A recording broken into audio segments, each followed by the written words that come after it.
The news at 11 begins with breaking news in Northwest D.C., specifically the Columbia Heights neighborhood, 14th and Columbia Road, not far from the D.C. USA Shopping Center. A big part of that neighborhood was blocked off for hours tonight. 5 people were shot near that intersection. 3 of them were adult men, and D.C. police just told us the other 2 were older teens. We don't know their ages, but I am at least glad to report police tell us all of them have survived. Now to that brand new reporting on the U.S. Capitol riot. An officer who was inside at the time is on life support. That's according to the chairman of the Capitol Police Union. Good evening, I'm Leslie Foster. Police have said dozens of officers were injured during the riots, but this is the most severe case we've learned about so far. There's new reporting about the riot on Capitol Hill. Our team has the kind of coverage you won't find anywhere else. So let's start with that breaking news. Our Colby Satterfield joins us now live from Capitol Hill with all we know about that Capitol Police officer. Colby? Leslie, right now we know that Capitol Police officer is on life support tonight. The Capitol Police Union chairman telling us that this officer suffered a stroke after being inside the Capitol during the riots. 3 sources are telling our Bruce Leshan that this officer was hit with a fire extinguisher before suffering a stroke. He was hit in the head with that fire extinguisher. Sources say the officer is 40 years old and has been on the force for 15 years. We do want to add, WSA was originally told by the Capitol Police Union chairman the officer had passed away, but the chairman is now saying that officer is on life support until his family can arrive. Capitol Police put this statement out tonight that says, quote, media reports regarding the death of United States Capitol Police officer are not accurate. Although some officers were injured and hospitalized yesterday, no USCP officers have passed away. We ask that our officers and their families' privacies be respected at this time. Should a statement become necessary, the department will issue one at the appropriate time. Now, there has been sharp criticism of how the department handled the attack, but some people are calling the officers heroes for protecting the lives of congressional members. Capitol Police Chief Stephen Sun says more than 50 USCP and DC police officers were injured in the riots. He says several Capitol Police officers have been hospitalized with serious injuries. That would include this officer that is in the hospital tonight. We will have the latest and keep you updated as we get any new developments. Leslie? Yeah, certainly thinking about that officer and his family. All right, Colby mentioned the chief of the U.S. Capitol Police. He's stepping down. Chief Stephen Sun has submitted his resignation letter. This follows major criticism about yesterday's police response. John Henry joins us now live with more on that part of the story. John? Hi, Leslie. Yeah, just an hour before the announcement of the chief's resignation, the Capitol Police Union had also asked for him to be removed from his position as well. They said the rank and file had said that he had failed them. Outside the Capitol Thursday, locals reflected on an historic 24 hours. How did we let that get to that position, especially when we kind of knew that things were really heating up? Shouldn't be so easy for a riot to happen and for a mob to storm our Capitol. At the center of the controversy, the United States Capitol Police. The chair of the department's union said a lack of planning by leadership led to the greatest breach of the Capitol in 200 years. He said officers did not have the equipment or backup needed to control the crowd, and that a better plan is needed for round-the-clock law enforcement.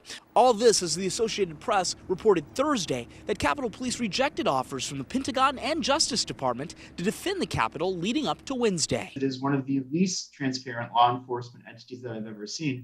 Daniel Schumann and the group Demand Progress have pushed Capitol Police to be more transparent for years. Law states the agency does not have to comply with Freedom of Information Act requests regarding much of its operations. Schumann says more transparency would bring more efficiency. Transparency and accountability is how you know whether an organization is functioning properly. What we saw just the other day was the consequence in reverse, right? Because the Capitol Police is not sufficiently transparent and accountable. One other note, a Capitol Police officer told me last night they've been working constantly as of late. The officer said he hadn't had a day off in 10 weeks. Leslie? Yeah, they've got a lot of pressure, a lot on them, certainly as we lead up to inauguration as well. John, thank you. Pro-Trump rioters, looters, domestic terrorists, whatever you want to call them, they are wanted by the law. And tonight, federal agents vow to track down anyone who broke the law at the Capitol. Today, several people already in custody made their first court appearance, facing a judge for arraignment. Police say 89 people have been arrested so far, and the FBI is tracking more. They want tips. You can reach out to them online at tips.fbi.gov, or you can call them toll-free at 1-800-CALL-FBI. Tonight, we have brand new video of the moment rioters stormed the Capitol. This is how it looked as hundreds of them took over the inaugural platform near the Capitol building. And this is how it looked as they clashed with police just moments before. You have seen the scenes of chaos, but we're going to bring you some additional clarity. Adiande Till is going to walk us through what happened step by step. We had the numbers to take it over if we wanted to. Rioters told WUSA 9 they felt emboldened by President Trump's speech down on the Ellipse. So on the day of the ceremonial certification of the Electoral College, they marched to the U.S. Capitol. I had no idea that the police line would be breached and we would get inside the Capitol building. But that's exactly what they did. Around 2 p.m., the gates on the east and west sides of the Capitol were breached. On the east side, about 10 U.S. Capitol police officers kept the chanting crowd at bay at the bottom of the steps. For 4 minutes, that's where they stayed, until they were joined by more U.S. Capitol police officers. 2 minutes later, the insurrectionists overtake the Capitol Police. Seconds later, one insurgent stands atop the Capitol stairs waving a Trump flag, a sign that they seized control of the steps. Meanwhile, on the north and west sides near the Senate chamber, anarchists were using ropes to scale walls, objects to break windows, and brute force to bust open doors. We tore through the scaffolding through flashbangs and tear gas and blitzed our way in. The energy was incredible because people were saying, screaming, chanting, this is our house. This is our house. Thomas Birani came all the way from New Jersey, Steve Baker from North Carolina to be part of the protest. After breaching the west side of the Capitol near the Senate chamber and making his way south to the rotunda, Baker casually admits to entering House Speaker Nancy Pelosi's office. They had been turning tables and benches and chairs over. Then the mob continued their rampage through Statuary Hall toward the House chamber, where members of Congress were huddled behind seats and under desks. I started to leave the chamber and started to hear pop, pop, pop. Everybody down. That's when Thomas Birani says he saw a pro-Trump rioter get shot in the neck. She didn't heed the call, and as we kind of raced up to grab people and pull them back, they shot her in the neck. As soon as it happened, obviously, everybody was in a different mood. There's a whole trail of blood over there on the pavement. And nearly 3 hours after the gates were breached, vans of MPD officers arrived on the south side of the U.S. Capitol. Adiande Till, WUSA 9. For the lawmakers inside the Capitol, those moments were terrifying. One local congressman talked about what it was like on the floor when the rioters forced their way into the building. His story in 60 seconds.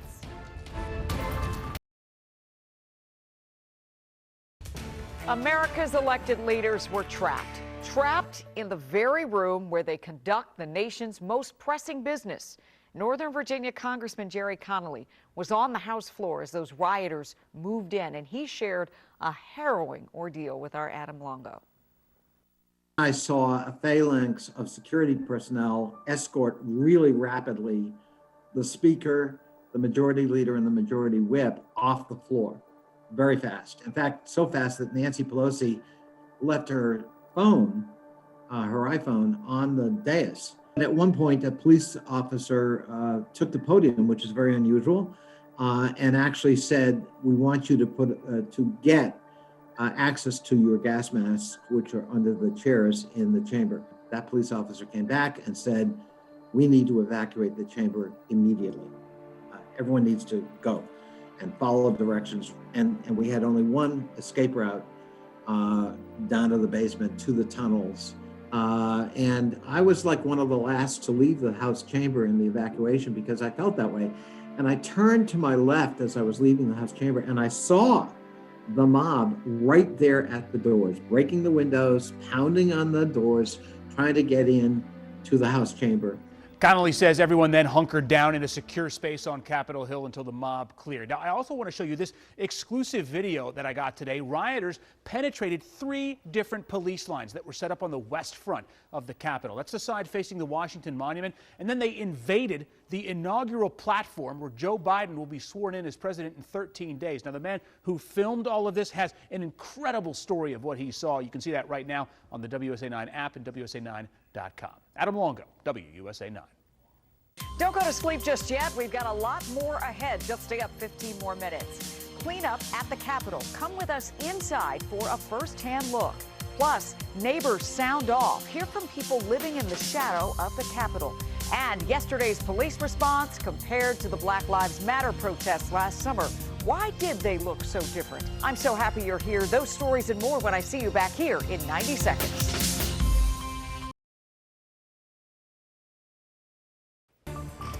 Now a story that's all new at 11. It's a video tweeted out by President Trump. In that video, he condemns the violence at the Capitol building. But does he take any responsibility for the madness that act of terror he himself incited? No, he does not. He does promise, finally, a peaceful transfer of power. Take a look. Now Congress has certified the results. A new administration will be inaugurated on January 20th. My focus now turns to ensuring a smooth, orderly, and seamless transition of power. This moment calls for healing and reconciliation. Inauguration Day is 13 days away. Crews at the Capitol should be polishing things up right now. Instead, they're cleaning up. Rioters caused a lot of damage inside the Capitol building. They broke windows and they damaged memorials and they stormed through offices. Tom Dempsey joins us now live with an inside look at the cleanup task now underway. It's a mammoth task, Tom. Yeah, that's right, Leslie. A day after this hostile rioting, additional fencing was actually put up around the U.S. Capitol building. You might be able to see some of it behind me. This is, of course, to try and stop any sort of similar event from occurring ever again. All this took place as cleanup continued inside the building after looters caused all sorts of damage inside the U.S. Capitol building. Just one day after a crowd of domestic terrorists stormed the U.S. Capitol and ransacked areas inside, Thursday brought calm and cleanup.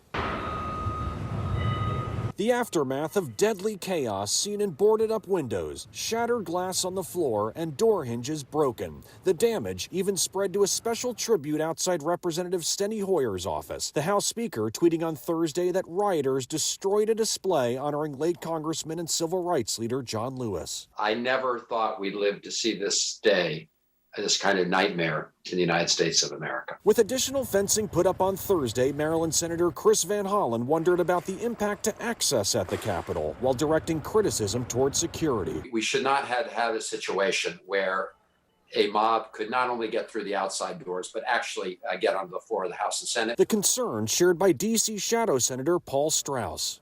This was an epic fail. And I cannot understand how they weren't able to do their job and secure that facility. Strauss took in the scene of law enforcement and National Guard outside the Capitol on Thursday as D.C. continued to recover from an insurrection. I mean, it was painful. The peaceful transition of power, probably America's greatest gift to the world, was interrupted yesterday.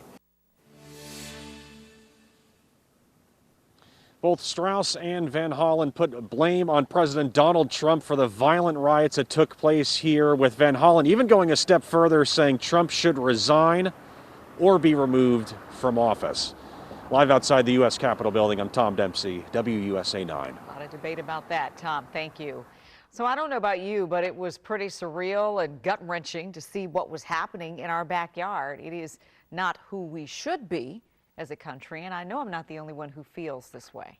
Our Mike Valerio spent the day talking with people who live in the shadow of the Capitol. How are they feeling? What are they telling you, Mike? Oh my God. Well, Leslie, you know, we talked with dozens of neighbors, families, and business owners who have been here for decades, and they said that not only do they feel a greater sense of vulnerability because of what happened yesterday, Leslie, but they also all have a fear that what happened in the Capitol could unfold once again. It was unbelievable. And me being a black person, I know that if it was somebody that was black that went into the Capitol like that, there would be bloodshed. And there lies the inequity between where we were last summer and what we saw at the Capitol. They got on the black people for burning down a Target, rubber bullets and everything else. But we have all these white people that, this is a federal building, this is the Capitol. Carolyn Thomas heard the sirens all night, and Khalid saw moments of ambivalence from law enforcement and actions that plunged the neighborhood into the absurd. Some invisible cycle of violence that's keep going on, some generational genocide that, you know, we all need to put to rest. Like all this stuff to me is just like a mockery, or it's just like a joke. There are also the neighborhood parents with kids learning at home and a need to protect them. We definitely had to come up with an escape plan. How far would we go? Where would we go? Are they going to disperse and come into the neighborhood? Tonight, there is a mood of melancholy so close to the Capitol, and a feeling that what happened here won't fade. I don't know, it's just, I kind of feel that this isn't over too. I don't think it's over. Okay, so Leslie, we asked everybody at the end of each interview what they want to have happen next, and to a T, everybody said not only do they want the president replaced, they want him arrested, and they also, Leslie, want the Capitol Police Department rebuilt from top to bottom because, of course, it's the law enforcement agency that is supposed to protect the heart of this neighborhood. Leslie. You know what? Rebuilding trust. It's going to take a while, but it is necessary. All right, Mike, thank you. Now, your WUSA 9 weather forecast, sponsored by Cox. Okay, here are the latest snow maps. If you're a snow lover, and I am, it's kind of sad. European model now has come in alignment with the American model, which has no snow in the immediate metro areas. A little bit of snow in the mountains. Yeah, you know where the snow's going to be? South of us, East Tennessee, Knoxville, Piedmont, North Carolina, Greensboro, and Raleigh. Both models pretty much in agreement on that. So here is the European model. It has a little bit of rain here Monday night. There's a light grain, so it's not heavy. Some snow west of Cumberland, and then by 3:30 in the morning, it's pretty much gone, and it's all light, and then we clear out.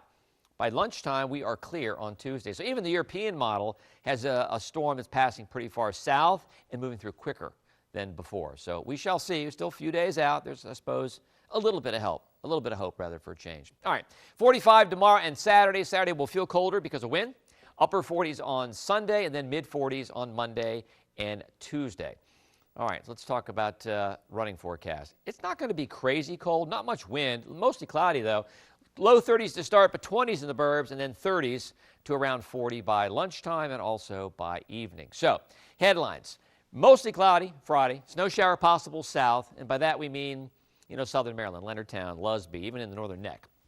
Weekend dry, chilly, and then still monitoring Monday, Tuesday storm, but the threat for snow is less and less and almost off the table. Hey, we got a football game here on Saturday night. Kickoff, 35 degrees, 8:15. It stays clear. Winds are not a factor. By the time we get to 11 o'clock toward the end of the game, temperatures will be in the low 30s. So tomorrow morning we start out cloudy, and all the clouds remain tough. Maybe again a rain or snow shower, maybe as far north as La Plata, and that is it. No yellow weather alert required. Again, pair of 45s tomorrow on Saturday, breezy on Saturday, and then upper 40s on Sunday. Monday we'll kind of combine the models, maybe a late rain or snow shower at night, maybe an early rain or snow shower Tuesday, then that's it. Mid 40s on Wednesday. Sunshine again Thursday with highs in the upper 40s. All right, let's continue our coverage of the Capitol Hill riots. A lot of people are asking questions about the police response. So let's compare two memorable sights here in D.C. over the past several months. First, a mostly white group of rioters that stormed the Capitol building and managed to pass police to go inside. And second, federal police tear gassing a diverse group of mostly peaceful protesters last June. Why the difference? We had WUSA 9 investigative reporter Nathan Baca find out. Protesters fled gas clouds, police horses, and batons in the area now renamed Black Lives Matter Plaza last June. Meanwhile, at the U.S. Capitol, some insurrectionists were able to simply walk back to their hotel rooms after trashing congressional offices. It is a tale of two police reactions, and according to some who study this issue, two Americas. One that's over-policed, one that's neglected, and one that's criminalized. And those are for people of color and immigrants. And then you have in America where you have an entitlement. Maryland Congressman and former NAACP President Kwesi Mfume says the different federal police reactions comes down to race. It just seemed as if everybody, this mob, was being given deference in terms of their protest, even after the curfew had gone into effect when they legally could have been disassembled. This video we shot June 1st shows Capitol Police protecting the U.S. Capitol from Black Lives Matter supporters. Despite those protesters making no violent moves, 2 visible lines of Capitol Police stood guard rather than getting overwhelmed by rioters as they did on Wednesday. Ohio Congresswoman and chair of the Congressional Black Caucus Joyce Beatty was pepper sprayed during a Black Lives Matter protest in June. She shot this video Wednesday of a riot trashed Senate parliamentarian's office. I compare it to what we saw with the overly aggressive militarized response to Black Lives Matter. The Congressional Black Caucus hopes that the recent Democratic takeover of the Senate will allow passage of the George Floyd Justice and Policing Act. It says it will allow for fairer rules when it comes to crowd control, police, and protesters. Reporting from Black Lives Matter Plaza, Nathan Baca, WUSA 9.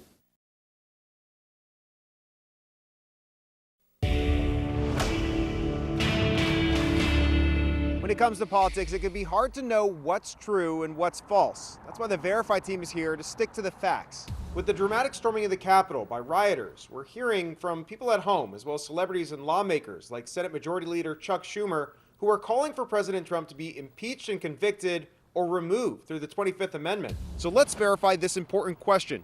If a president is removed either by the 25th Amendment or by impeachment, does that disqualify them from running again? Here are sources. Article 1 of the U.S. Constitution, the 25th Amendment, political professor Gary Nordlinger from the George Washington University, and Robert Peck from the Center for Constitutional Litigation. Let's start with the 25th Amendment. Peck says this is pretty clear cut. There's no bar on running again if you are removed, which is considered a temporary removal from office. Something backed up by our politics expert, Nordlinger, telling us, quote, it doesn't affect your future qualifications, just means you're not fit right now. So we can verify that false. Being removed under the 25th Amendment does not disqualify you from holding future office. Okay, what about if a president is impeached and then convicted? Can they run again? It's not automatic that they can't run again. Peck explains that Article 1, Section 3 of the Constitution reads in part, quote, judgment in cases of impeachment shall not extend further than to removal from office and disqualification to hold and enjoy any office of honor, trust, or profit under the United States. Peck says that means lawmakers could include disqualification from future office, but it's not required. If that's added to the terms of the impeachment and conviction, then he is ineligible. So we can verify that no, being impeached and convicted does not automatically disqualify you from being able to run again, but Congress could put in language to do so. Reporting here at the Capitol, this is Evan Kozloff with your Verify.